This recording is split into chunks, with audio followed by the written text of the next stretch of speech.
कि 25 से 30 नीति से नीतीश, 25 से 30 नीति से नीतीश। अब आप समझ सकते हैं, अगर इन्हें मुख्यमंत्री की कुर्सी दी जाए, सम्मान दिया जाए, तो ये राजद की ओर भी जा सकते हैं। ये कहना मुश्किल है। निशांत का नहीं आना रहस्य पर से पर्दा हट गया है, लेकिन जनता दल यू कार्यकारी राष्ट्रीय अध्यक्ष संजय कुमार झा ने आज स्पष्ट कर दिया, साफ कर दिया कि मुख्यमंत्री नीतीश कुमार के बेटे निशांत कुमार का की पॉलिटिक्स में एंट्री नहीं। इससे स्पष्ट हो गया कि 2025 का चुनाव मुख्यमंत्री नीतीश कुमार के नेतृत्व में ही लड़ा जाएगा। वैसे निशांत आते भी तो उन्हें कई तरह की कठिनाइयों का सामना करना पड़ता। मेरा मतलब, सबसे पहले कठिनाई उन्हें राजनीति को समझने में आती, क्योंकि राजनीति से वो कोसों दूर रहे। राजनीति का ताना बाना पूरे बिहार में, मेरा मतलब चुनाव का ताना बाना पूरे बिहार में बुना जाने लगा है। अब स्थितियां यहाँ तक आ गई है कि यात्रा दर यात्रा लोग अब करने लगे हैं, भटकने लगे हैं। जो नेता एक दूसरे के दरवाजे पर जाते नहीं थे, अब वो जाने लगे हैं। 6 या 7 महीने बाद चुनाव आयोग चुनाव का बिगुल फूंक देगा। ऐसी स्थिति में नीतीश कुमार के लिए एक बहुत बड़ा चैलेंज, राजनीति के प्रेक्षक ये कहते हैं कि नीतीश कुमार की राजनीतिक यात्रा में यह चुनाव बहुत चुनौतीपूर्ण होने वाला है, क्योंकि सेहत के स्तर पर लगातार उनकी गिरती और बिगड़ती हुई सेहत, कहीं कुछ बोल देना, कहीं कुछ भी बोल देना, एक उपहास का विषय बन चुका है। और यही कारण है कि लोग या पॉलिटिशियंस कहने लगे थे कि निशांत उनके बेटे की पॉलिटिक्स में एंट्री होगी और वो एक उत्तराधिकारी की खोज कर रहा है। हालांकि उन्हें बहुत निकट से जानने वाले लोग बताते हैं कि उन्होंने कभी भी निशांत को अपने राजनीतिक उत्तराधिकारी के रूप में न तो घोषित किया, न स्वीकार किया और न ही इनकार किया। ये उनका अपना विवेक। मैं बताऊं, अंदर खाने की खबर है, भीतर से खबर आ रही है कि नारे भी गढ़े जाने लगे हैं। और एक प्रमुख नारा यह बनकर आया है कि 25 से 30 नीति से नीतीश, 25 से 30 नीति से नीतीश। अब आप समझ सकते हैं कि मुख्यमंत्री के रूप में उन्हें जदयू प्रोजेक्ट करने जा रहा है। लेकिन उनके लिए सबसे बड़ा सवाल यह है कि वो किसी पर भरोसा नहीं कर। भरोसा नहीं करने की एक लंबी फहरिस्त है। उन फहरिस्त की चर्चा मैं नहीं करूंगा, उसकी जानकारी आपको।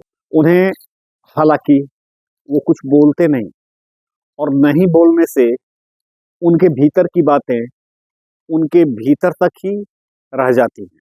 लालू प्रसाद यादव जी ने एक बार कहा था कि नीतीश कुमार के पेट में ही दांत तो वैसे पेट में होते नहीं, लेकिन एक कहावत है, उन्होंने कह दी, नीतीश जी कल क्या करेंगे ये कहना मुश्किल है। सच तो ये है कि उनको अपने पार्टी के भी कई लोगों पर भरोसा नहीं है, लेकिन वो पार्टी को डूबने भी देना नहीं चाहते। लेकिन पिछले चुनावों का के परफॉर्मेंस के स्टैटिस्टिक्स पर अगर नजर रखें तो ऐसा लगता है कि शायद ये उस सांख्यिकी को ये पार न कर सके। हालांकि यह कहना जल्दीबाजी होगी कि पार कर सकेंगे या नहीं, क्योंकि इस बार लोजपा भी उनके साथ है, जो पिछली बार उन्हें मजबूत धक्का दिया था। राजद तो 23.1% वोट अगर स्टैटिस्टिक्स पर नजर डालें तो 75 सीट लाने में कामयाब रहा। भाजपा दूसरी पार्टी बनकर लगभग 19.5% वोट लाया और दूसरी पार्टी बन गई। और तीसरी पार्टी बन गई जदयू 15.39%, माने 39% वोट लाकर। तो इतने कम सीटों पर सिमट जाना, ये और इतने कम सीटों पर सिमट कर भी मुख्यमंत्री बन जाना, ये परसेंटेज एक तरफ, स्टैटिस्टिक्स एक तरफ, और उनका पर्सनालिटी व्यक्तित्व और अनुभव एक तरफ, ये अनुभव और व्यक्तित्व के ही कारण भारतीय जनता पार्टी ने उन्हें स्वीकार किया और प्रोजेक्ट किया। लेकिन इस बार घटक दल में भी कई महत्वाकांक्षी लोग हैं, महत्वाकांक्षी सुप्रीमो है, स्वयंभू सुप्रीमो जिनको कहें, जैसे जीतन राम मांझी, हम चिराग पासवान, लोजपा रामविलास पासवान, ये लोग भी ये चाहेंगे या चाह रहे हैं कि मैं अधिक से अधिक सीट लाकर विधानसभा में अपने परचम को लहराऊं।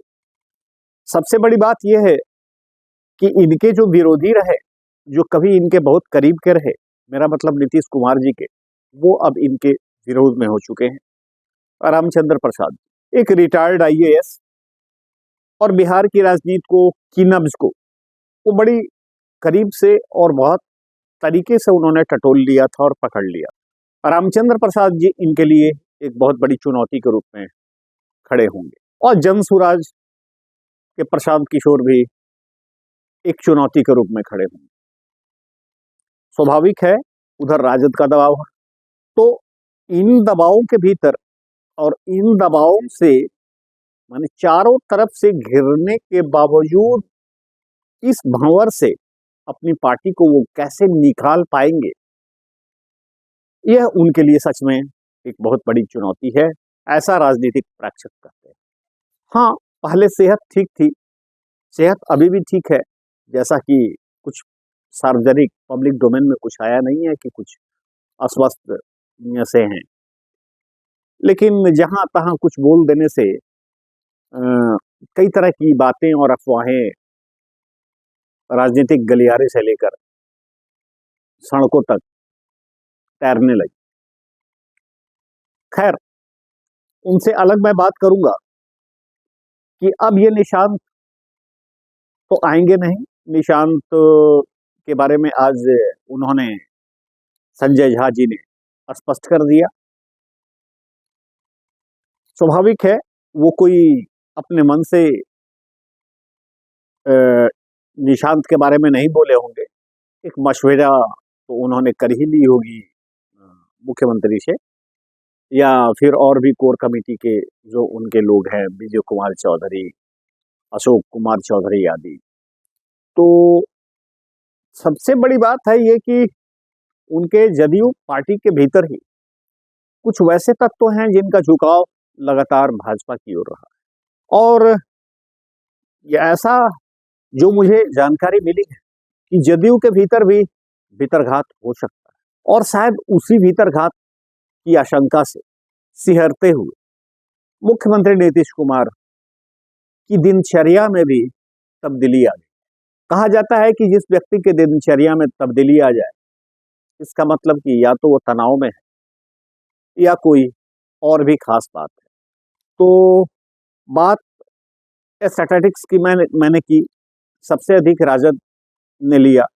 अब सवाल उठता है कि राजद के साथ तो कांग्रेस भी था, सीपीआई एमएल भी था, वाम दल के और भी पार्टियां थी। अब कांग्रेस को भी इनको दबाना चाहेगा, वाम दल भी इनको दबाना चाहेगा, और राजद तो दबाना चाहेगा ही चाहेगा। तो ऐसी स्थिति में ये चारों तरफ से घिरे हुए हैं। अब सवाल उठता है कि यह जो नारा दिया गया है कि 25 से 30 नीतीश से नीतीश, इसका अर्थ क्या है? इसके अर्थ पर आज एक बहुत बड़े पत्रकार से मेरी बात हो रही थी। उन्होंने कहा कि यह कहना मुश्किल है कि ये भाजपा के ही साथ रहे। अगर इन्हें मुख्यमंत्री की कुर्सी दी जाए, सम्मान दिया जाए, तो ये राजद की ओर भी जा सकते हैं। ये कहना मुश्किल है। लालू यादव ने भी कह रखा है। एक अलग बात है कि तेजस्वी एक अलग राग अलाप रहे हैं कि उन्हें, उनके लिए पार्टी का दरवाजा बंद है, लेकिन जब तक लालू प्रसाद यादव हैं तब तक तेजस्वी की वह औकात नहीं कि वो लालू प्रसाद यादव के खिलाफ चले जाए। तो देखिए क्या होता है आगे, ये रहस्य है थोड़ा बना हुआ। निशांत का नहीं आना रहस्य पर से पर्दा हट गया है, लेकिन 25 से 30 नीतीश से नीतीश, इसके कई अर्थ हैं और कई भावार्थ हैं। उन भावार्थ पर मैं नहीं जाऊंगा क्योंकि भाव कहीं गलत भी हो सकता है। धन्यवाद। मैं संजय उपाध्याय। अभी आप ऑफबिट देख रहे हैं, ऑफबिट 1। ऑफबिट 1। अगर आपको खबर अच्छी लगी हो तो इसे आप शेयर करें, सब्सक्राइब करें, देखें, कमेंट भी करें, आलोचना भी करें। उन आलोचनाओं से मुझे कुछ सीखने का मौका मिलेगा। शेयर करेंगे और सब्सक्राइब करेंगे तब मुझे प्रोत्साहन भी मिलेगा। धन्यवाद। अभी आप देख रहे हैं ऑफबिट 1। मैं फिर मिलूं।